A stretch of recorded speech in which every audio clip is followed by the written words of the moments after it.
right, you guys. It's 203 Studios. You got Mind Off here. Destructive Films. And our guest today, Nyna Rose.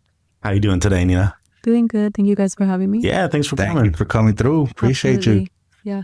And so you said you're from SB. I am from Santa Barbara. Did I you- was born in Los Angeles, but raised in Santa Barbara. Oh, okay. LA. Born in Torrance. Torrance. Mhm. Did you go back to SB like ASAP or like were you? I was born in Torrance, and then I feel like I was out there till I was 3 is what I was told. Mm. And then, Oh, okay. Yeah. till, I don't know. Yeah, 3 or 4, and then Oh, came okay. out here. So I've been out here since. Low-key, that's how I was too. I grew really? up in Upland, which is I know that. IE. Yeah. Technically, know that. Yeah. well, No until I was idea. 3. Yeah, and then- Upland is cool. Yeah, Yeah. I don't remember it much, but Oh, okay. Yeah. I used to live in the high desert also. Oh, yeah? Yeah. So I moved around a couple times. I went to Santa Cruz to go to college. Santa Cruz, And then- really? Yeah. And then Oh. I moved to the high desert.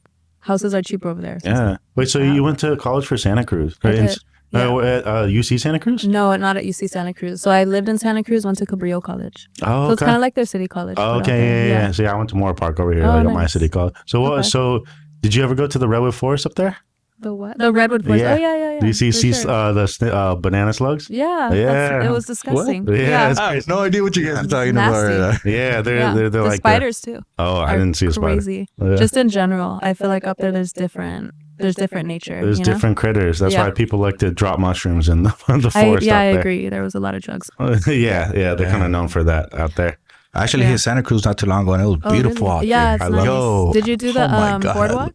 Oh, Yeah, Okay, boardwalk, and then that little house where it's like sideways and shit. Oh, Yeah, wow. yeah. I didn't even know about that. the mystery spot. Yeah, Oh, you're I'm tripping gonna me have out to go right back. it's insane. You see, Wow. you know the Santa Cruz Beach Boardwalk. Yeah, That's yeah. crazy. Yes. Wow. So how did you get into music, Nina? Yeah, that's a good question. I think since I was maybe 8 or 9, I've been writing.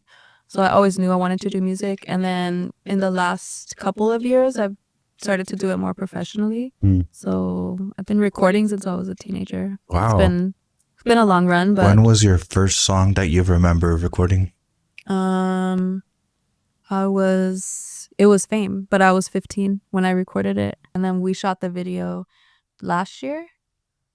Yes. Yeah. Wow. So you've been saying it for that long, and then you guys just shot the video. What made you pick Fame out of all the songs you recorded when you first started? Yeah, Fame was talking about like kind of where I was at the time when I was 15, there was a lot going on.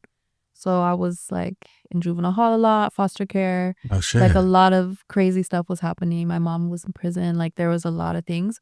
So music was my escape, music was my life, you know? And when I wrote that song, it was like, this is where I'm at now, and describing like where I want to be. And like, even though I have like this stuff going on, I still have, I might, what did I say? I might lose patience, but I never lose faith. I say something like that. Yeah. I don't remember.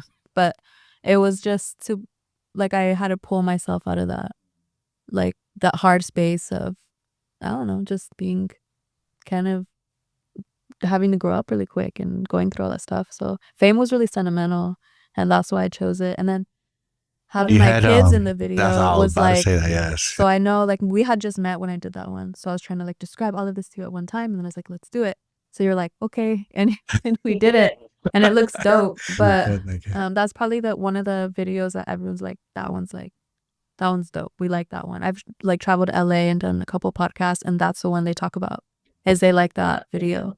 The production on that one was amazing too. Yeah. Oh yeah. So I noticed there's like a distorted guitar on there, and so I saw that you guys tried to give your voice like a Revamped it. similar tone to Yeah. kind of like match the energy, and I love that. Thank you. Yeah. Yeah, it was fun to like go back and revisit it, and DJ Trick, who's my executive producer, kind of just restored the song. So it was definitely amazing. Right now that we're talking about your early songs and stuff, Yeah. the first time that I heard about you, my bad, I don't remember the name of the song, but it was the video when you're at the beach.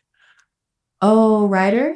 Ryder. Yeah. Where we were watching your videos Mhm. before, you know. Thank you. Yeah. Yeah, so That one I was believe that fun. was posted 10 months ago, right? Yeah. Huh? It was like it was a year ago, and then it was posted 10 months ago. Yeah. Ah, okay, Yeah. okay. But that was a cool one. That was me getting back into music like on a more professional level.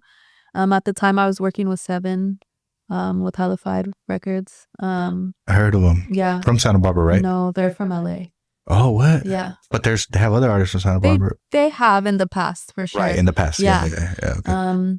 And so it was, I mean, that was really cool to get back into music and to start working with him, because off of that song, we then did Homegirls, and Seven is the one who produced Homegirls.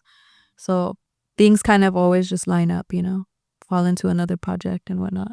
Well, something Dstructive was pointing out to me, we were watching your videos, and it seems like choreography is like a big part of your videos. Do you have like a background in dance, or is this like...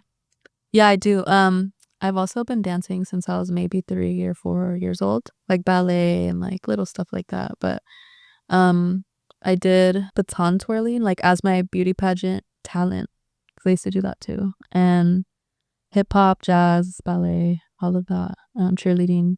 I used to coach cheerleading. Also, once I got out of high school, I started doing that. It's always been a part of your life. Yeah. For sure. Like performing in general, right, like being a performer, not just so being a rapper. So you were definitely not afraid the first time you had a performance, because you were already used to that, probably. Before that, I had like hundreds of performances. Yeah. So you don't... Beauty pageants I did from the time I was 5 until I was like 13, 8th grade or so. Wow. Yeah. So that was good, because it taught me how to speak well and under pressure, and how to work well under pressure, and how to carry myself, and just how to interact with different types of people from all walks of life. Do you feel like any jitters when you get on stage still, or is it like you're so past that? You know what happens is like I shut down. Like I don't remember what I did most of the time. So I know what I'm doing because like I've rehearsed this, I know what to do. Yeah. And then once I get off, I'm like, did I do good? What happened? You know? It's almost like you just like like you just don't even come to until it's over, huh? Yeah, I think I kind of feel like that sometimes too. Even when we do podcasts, it goes so quick, you know? Yeah, definitely. Yeah. What's your most recent performance that you've had? Yeah. I guess I did a small performance on the B-side, which is a show out in LA, Pasadena. And then before that, it had been a couple months. I performed in Goleta. So that was my most recent one. So if you're driving a car, let's say, what are you like bumping in the car? Probably honey cocaine. Oh, yeah? You know about honey cocaine? Yeah, I know what it is. I don't. Who's honey cocaine? Mind off. What? Why? You don't know? He's going to have to kick you down some game after and show you some Honey cocaine set a good standard for females in the 2010s. Why do you feel like that? Because before that, every other female was only rapping about their ass. Like they were like talking about other stuff, but they were very much like, I'm much respect to the females who are, you know, rapping before me in the 90s and 2000s, but I think there was so much of just like half nudity and then being sent on stage like that you don't really get to the point of what they're saying, because it's so distracting what they look like, and most males are just gonna look at that, or females, like we're just gonna see that.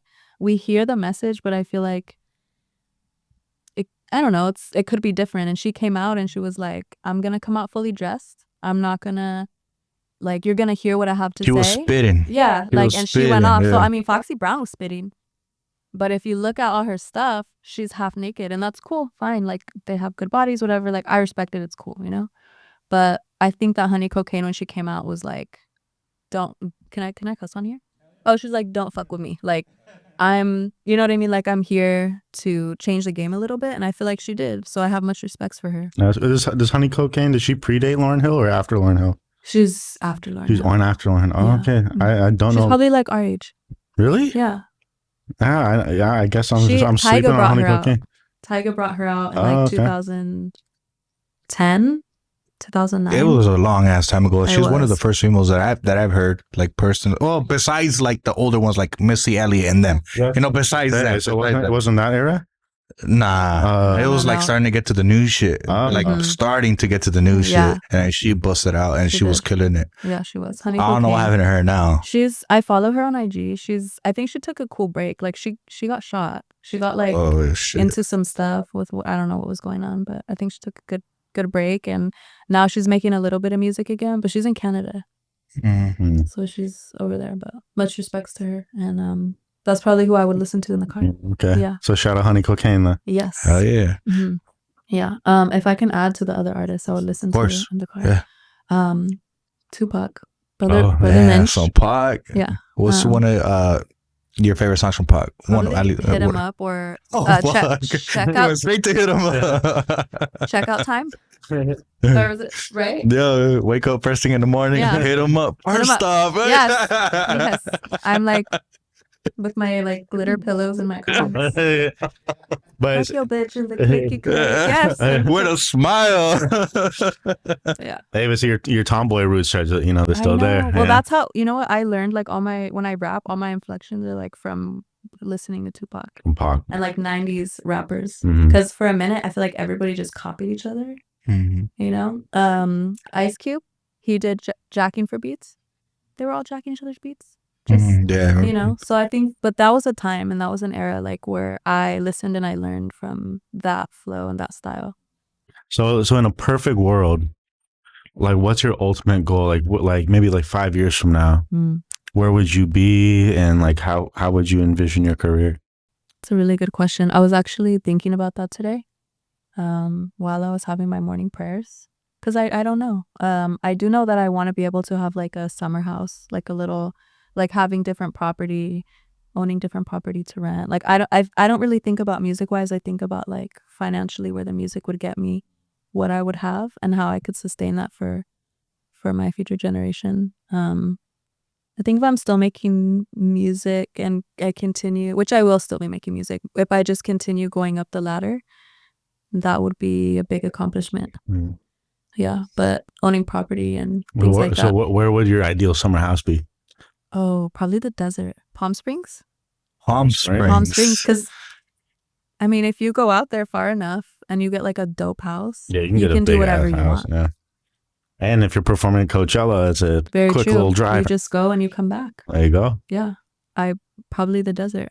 It's dope. I know it's hot, but it's like, if you're only there, like, why not pay for AC the whole time, and the pool and a bar and so Palm Springs is very, like, a lot of people like want to stay on LA and all this. So you want to get away from the chaos. I do, yeah. Okay, I feel that. I've been a mom for 10 years also, so I would want to like go where it's quiet. You know what I mean? I know like my parents who are listening, they would get it. Like, we don't want to be where it's loud and obnoxious and crazy, I guess because that's kind of where you grew up too, huh? You grew up in LA. Yeah, and out here too. Right, out here it's kind of loud and. Yeah, to get away, I think when you're like a city person, you want to sometimes have your little breaks, Right. I think right now is the perfect time. Stemming from that, it's like, what do you like to do in like when you're away from music? Away from the all the chaos. Like, what do you like to do on a personal tip? On your free time, and when it's not affiliated with music, because it has to do with that, with peace and getting away, Oh, that's a good question. I feel like nobody's ever asked that, so that's interesting, because I feel like people might think it's kind of nerdy, but I love to read. I want to read a book, and I just want to be chilling on the couch. I like hiking. I like to work out.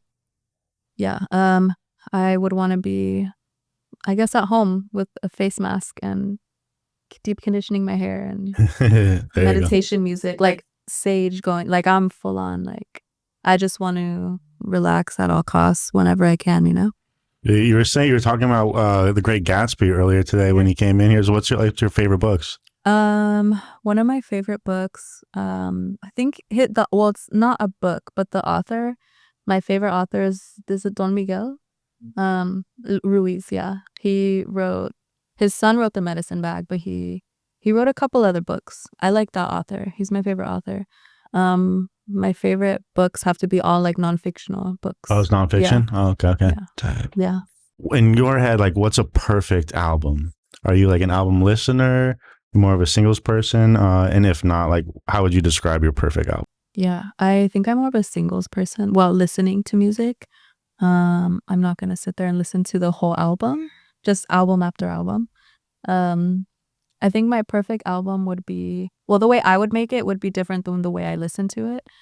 The way I would listen to it would be trying to cover all bases in music. So I want to listen to reggaeton. I want to hear pop and jazz and hip hop and everything oldies. So I think having a good mix so that everybody can hear the diversity and I guess my music, but also listening to music, having that good mix so you can learn to create diversity. Do you have you said reggaeton? Do you have like any reggaeton songs sitting? We're actually we're working on the works right now. Yeah, we're working on some. Yeah, for sure. So I would love in a perfect world to do a Spanish EP. So in time, okay, we're making one. Something to look out for. Yeah, definitely. What's your process to making music? Do you like to come in and kind of just start from scratch? Do you like to come in with your songs ready? Yeah.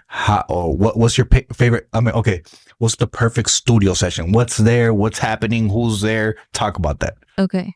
Well, we do studio time Sundays, and I think every time I have studio time, it's very ideal. Most of the time, I've already written my stuff. So I show up, I come, I conquer, and I leave, you know? Like that. So I'm like, okay, I did it. We knocked it out. So I don't know, like just being able to have time to help produce after I've recorded it. So I usually write and then record, and then I want to sit there and help produce and switch things around and be there to make sure that when it's mixed and mastered, it's how I you want to be there throughout the whole process, the mixing, mastering. You want to make sure you give your input, everything. Because when I write something, it sounds a certain way in my head. So then because I think I was over here like a couple days ago for the first time, and I was in there for like 30 minutes just writing, but I can't be here where everyone else is talking. Like words will confuse me when I'm trying to write.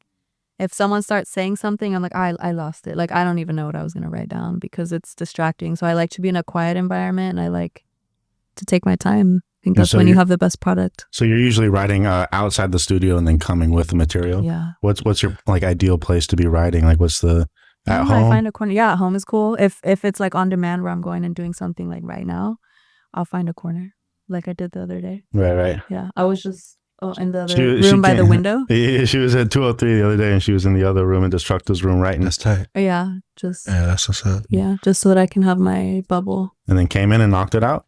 Yeah. It was good. Are you coming in on a sober tip? Do you like to sip a little bit? Like, what gets your mind like flowing like good and getting you in the mood? My producer's like Patron. Well, I only drink. Yeah, I don't like smoke or do anything. Yeah. So I'll sip a little bit, but I think most of what I write is when I'm just sober. Like I go off into like a whole world, and I don't even. I think being sober is the easiest way for me to do it. I don't smoke weed anymore or do anything like that, which might be helpful, but I just try to knock it out sober for sure. So you like to come in, get your work done, slide out, and you're done. Yeah.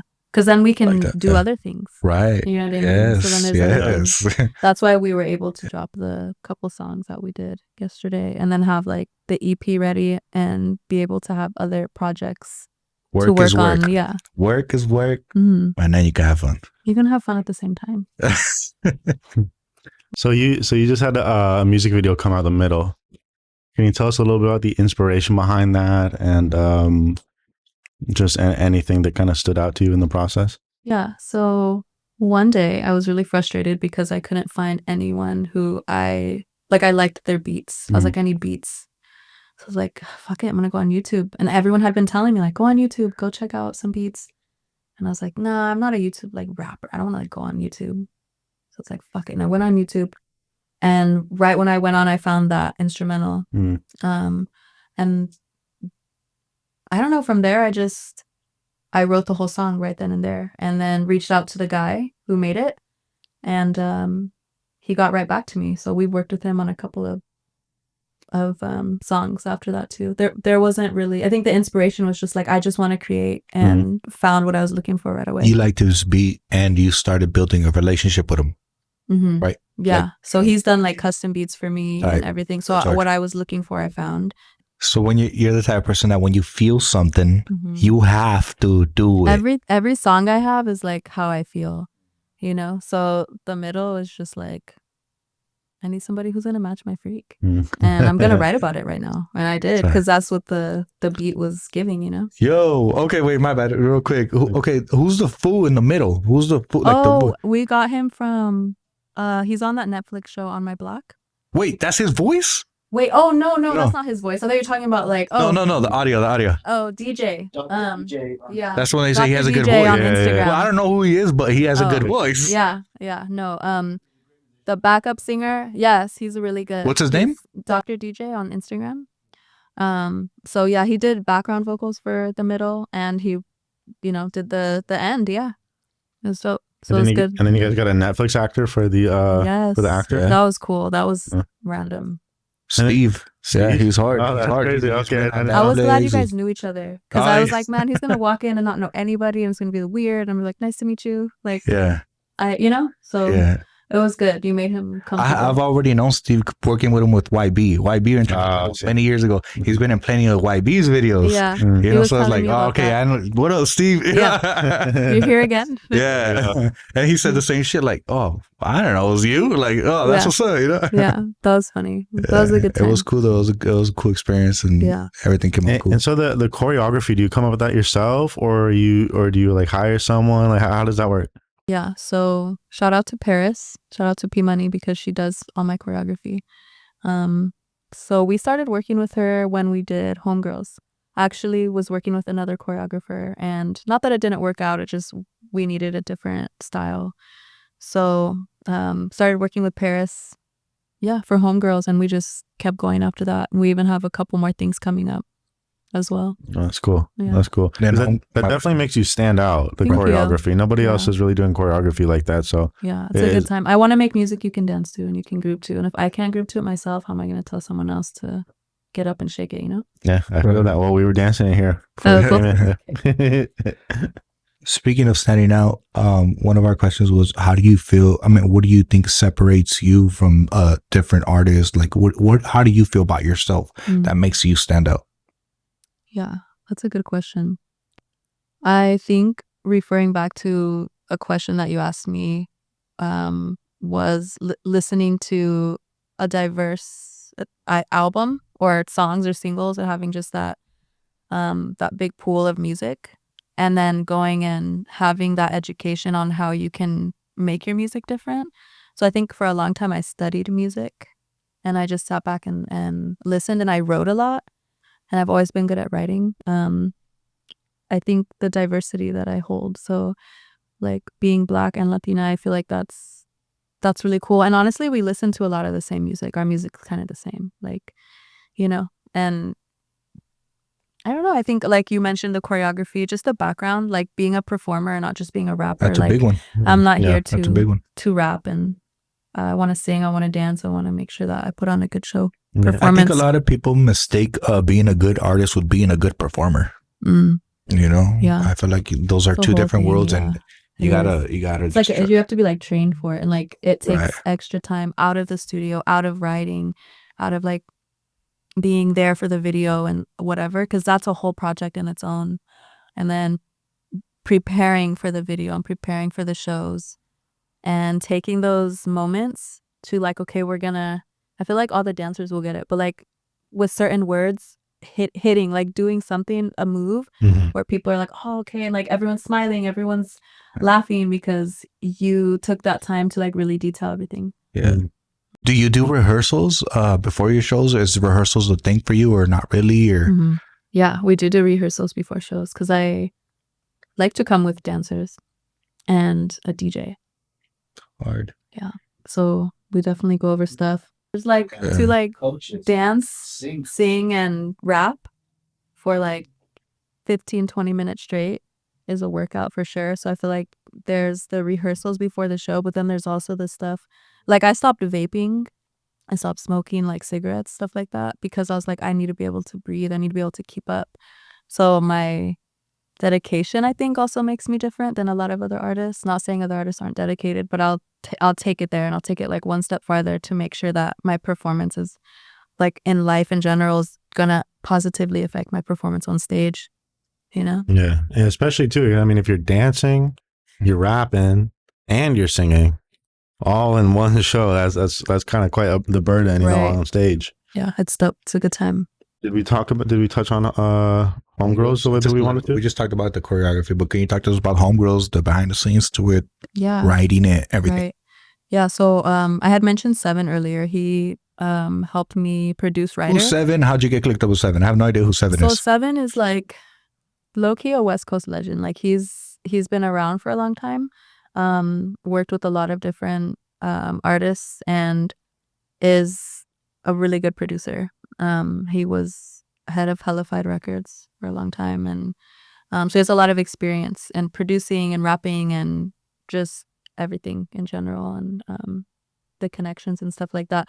So after we had made Writer, we were at the studio, and it was actually my birthday, and I was just being played beats maybe for like over an hour, and I didn't like any of them. So I was like, we're gonna make one right now because this is bullshit and I don't like any of these beats. And were they Seven's beats? No. So I'm not mentioning names because I'm respectful. Okay, but I just didn't like. Okay, yeah, I feel it. And sometimes it's like that's not that they were bad. I was just like, this is not it. Not the vibe. No, it wasn't the vibe. So he went in. What do you call them? Like he got his keys. He started getting shit out of his backpacks. He brought everything, and he just like. His keyboard samplers, everything. Like he was plugging shit in. He's like dun dun dun dun dun dun. You know what happened? He said, "Challenge accepted." Yeah, he did. That's what he said. Okay, and everyone else in the room was like she's such a D. Damn. And he's like, "Let's fucking do it." And I was like, "Okay, let's do it." And he started saying, "I was like chilling with my homegirl," and he's like, "I blocked his ass so now." And so we were vibing. I was like, cool. So like he came up with some lines. I usually write all my stuff, but he helped me for sure with like here and there with some of the words. It was cool. A time. Sure. Wait, was that Talkbox? Mm-hmm. Was he on the Talkbox? No, he wasn't the Talkbox. The Talkbox was Billy D from Lompoc. Shout out for doing the Talkbox on Homegirls. That was amazing. I think that set it over the edge for sure. And then the breakdown wasn't originally in the song when Seven made it.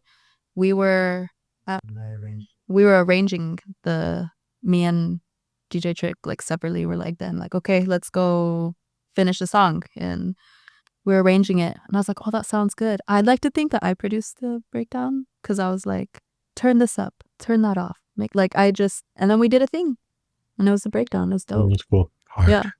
So you're really involved with every little step, huh? Yeah, I try to be. A lot of time artists they just come in, the beat is the beat. But so what I'm hearing is that you have the stems of the entire beat, huh? We did, yeah. Okay. Yeah. And so you guys were playing around with the arrangement. Right. And so when he came up with the breakdown, did that inspire new lyrics? And so you guys kind of created something else there? No, but we Or was just taking the instruments out? It was. But lyrics first. Yeah. No, with the breakdown, I didn't have any lyrics. Exactly. Yeah. Right. So I didn't have lyrics for the breakdown, but we had parts of the vocals of the Talkbox. So we just started arranging that and doing like a doo-wop situation for the breakdown. That's cool. Every beat that we pad that we get is able to buy. When we strip it down, you add drums to it, that add to it or whatever. And then we recur and she'll be like chorus, verse, bridge, or whatever we're going to do. And then we're working on that. And then she goes, okay, and I build it. Then we should come back and then we keep going until the year. So sometimes we won't mix nothing until she's already sang that we're already done retest whatever, and then maybe we'll undo it and then do it all. But it's not that till the beat or nothing is messed down. So she's. And so from the day you recorded with Seven, or at least made the beat, how long of a time period was that for when you guys were like, this is done? Like 9 months. 9 months. Wow. So you guys really took your time with that. Yeah. Well, also I think we were talking about how earlier, like you'll start a project and then you're like, okay, I'm now doing 5 other things. So that's kind of what happened too. I think it's good to do that, kind of like let things kind of sit and and it wasn't intentional, but sometimes that is a really good idea. Yeah, for sure. Good. So is there any future projects that you got kind of coming up that you want to leak or tell the audience about?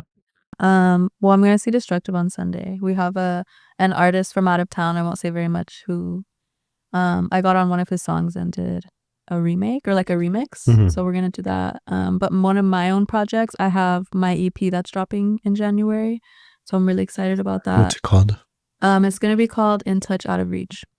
In touch, out of reach. Why that title? Because I'm in touch with reality. Like, I'm fully aware of whatever's going on, but I feel like I'm very out of reach now. Like, you're not gonna get a hold of me easily because, like, referring back to what you asked me, I'm at home reading. I'm out working out. I'm like doing stuff to better myself and spending all my time doing that and music. So I'm just out of reach, and I don't want to deal with anybody's problems that they haven't kind of figured out already at this age. I'm out of reach. Yeah. I'm definitely a diva, but I'm in touch. Do you know what I mean? I like that. I'm in touch with reality. You're making sure you're keeping yourself safe. Yeah. You know, that's the most you got to important protect your energy. And I feel like that's what you do. Yeah, I have to. I know. Yeah, that's all we got in this life. I feel like we have to take that seriously, and whatever you guys believe in, your higher power is important. Like, also just to kind of get in touch with that and get outside of yourself and not become too like self-absorbed. That's where I feel like a lot of problems will come from for people. Like, when you can, I don't know, like, get out of your, go volunteer, go do something, like go outside, go read a book. You're gonna feel better, because you're doing better. What's your perspective on the music scene right now as a whole? 2024, the ending. Oh, how do you feel about the music scene right now? Not just local, but like in general, the whole shit, how it's going down. I feel a certain way to about it, but how do you feel about it? Wow. Yeah, that's a good question. I don't want to say anything wrong, and I respect what every artist is trying to do. Of like, course, for real. But I think it needs help. Yeah. And it needs Jesus, and it needs help. And that's what I think. And I think some people are doing a really good job, and I think it's dope. But I mean, referring back to what I was saying earlier, like, I think we need more female artists who are educated. Not that they're not, just like speaking about more than like, F you, bitch, and I fucked your man, and just stuff where it's like, but we need stuff like Lauryn Hill. Like, we need to let the other females know who are like the generation after us that it's okay. Like, go to college, like, put on a shirt. Like, that shit's cool too. Right. Yeah, like that shit is that's cool. Like, but this shit's cool too. Like, there's other shit too. Either way, it's cool. Like, the generation after me, I feel like, has a dope style, and like the little things they're doing are really cool. They're kind of just remaking whatever we did and whatever our parents did, like those styles, and they're kind of remaking it. Definitely a lot of remakes in this generation for sure. Right. Yeah. I don't know. I think we need more people to like stand up and say what's right and what's not, and kind of make a difference. How do you feel about it? I completely agree. And not to get into it too much, but I think that we've hit a threshold. I think that that's what the entire Drake and Kendrick beef was about. That's true. And I think ever since then, artists that leaned really heavy on not having much of a message, or, as Kendrick said, something to believe in, are not doing well right now. Yeah. So, unless they already had their fan base like Drake, but I feel like even that's kind of breaking up. Right. And then also like Ice Spice, for example, her last album didn't do that well. And I'm not saying that she can't do well, but I think the fans, whether they know it or not, want something more now. Yeah. They're expecting more. We want something of substance, I feel. Like, that's why I'm always saying, like, music for the people, because people, again, respectfully, like, just make music and put it out and don't really think twice about it. But music is one of the most delicate things that we could have on this earth. And it gives off energy and vibrations. So we want to make sure that we're making good music for the people and not just feeding people trash, And do you think, like, as a mother, that like has that changed your perspective on like how music influences people and like what you want to do as an artist? Yeah, for sure it has. Well, when I became a mom, I was really young and kind of stopped doing music for a while just to be a mom. So I think I cherish it more now, even because I'm like, my kids are a little older and I'm able to do it. So I feel like I try to watch what I say. I say what I mean, but I try to watch how I say it. And that's why I think my mindset is even like this. When you asked me that question, that's why I answered it, because I don't want my kids to be like twerking at 13 to like some stuff that I don't know. It's cool. But like right. we were doing our crazy stuff when we were teenagers, right? But there's more. There can be more that can be put out there. So I think it does affect for sure what I say and how I say it. Well, I think do you have any shout outs before we wrap it up? Anyone you want to give thanks to or give some props to? Yeah. Well, thank you guys for having me for sure. And thanks for shooting some of my videos. They're dope. It's always nice to work with you. Likewise. Yeah. Shout out to Grouch. Shout out to Seven. Shout out to DJ Trick. St. Riley. Shout out to my dad. I love you. And yeah. What about the homie right here? What about the manager? That is DJ Trick. Oh, okay. I didn't know that. Yeah. He's so many hats he wears. Yeah. For sure. Yeah. Thank you guys. Well, thank you so much for coming through, for being a part of this episode, for sharing your perspective, for being different, so I appreciate that. Absolutely. Thank you guys. Yeah, it was a good time. Yeah. So NynaRoseMusic, Dstructive Films, Nina Rose. We out. Catch you on the next one.